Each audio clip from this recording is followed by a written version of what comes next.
Comment vous réagissez quand vous voyez côte à côte Jordan Bardella, Éric Ciotti ce matin? Je pense que le RN nous rend un énorme service. Parce qu'il Vous symbolise. rend un énorme service? Ouais, au nouveau Front Populaire, évidemment, parce qu'il symbolise que moi, dans ma circonscription, il y a beaucoup de gens qui votent pour des questions de pouvoir d'achat pour le RN. Des travailleurs pauvres, notamment, qui s'en sortent plus. Des petits retraités qui ont vu vraiment leur pouvoir d'achat plonger. Je veux dire, chez moi, il y a des petits retraités qui nous disent régulièrement qu'ils sautent des repas. On en est là aujourd'hui. Et donc, c'est en fait le fait qu'ils s'allient et qu'ils se montrent avec Éric Ciotti montre en fait la réalité du programme économique du Rassemblement national, c'est-à-dire qu'ils n'en ont pas. Ça n'a jamais été leur priorité. Regardez avec les prix planchers. Un jour pour les agriculteurs, un jour ils disaient oui, on est pour les prix planchers. Le lendemain, ils disaient non, on n'est pas pour les prix planchers.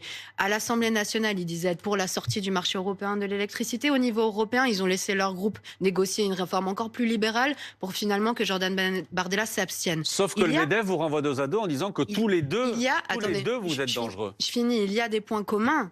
Et ça, ils ont des points communs avec Macron et avec la droite. Ils ont voté contre l'indexation des salaires sur l'inflation. Ils ont voté contre la hausse du SMIC et sur la baisse de la TVA sur les produits de première nécessité. On a toujours dit que ça ne suffirait pas. D'ailleurs, Monsieur Chenu, vice-président de l'Assemblée nationale, je précise, ne savait même pas à combien était la TVA sur les produits alimentaires quand il était interrogé par Monsieur Bourdin, alors que c'est leur seule proposition sur le pouvoir d'achat. C'est quand même ça le sérieux économique et social du Rassemblement national, c'est-à-dire zéro. Donc ils nous rendent service, ils montrent qu'en fait, ils sont de droite. Qu'en fait, ils vont gouverner de manière crédible pour eux parce qu'ils ne veulent pas toucher aux intérêts du CAC 40. C'est justement, ça se voit, ils le font devant le MEDEF et ça veut tout dire. Aujourd'hui, le CAC 40 fait des dividendes absolument historiques en France.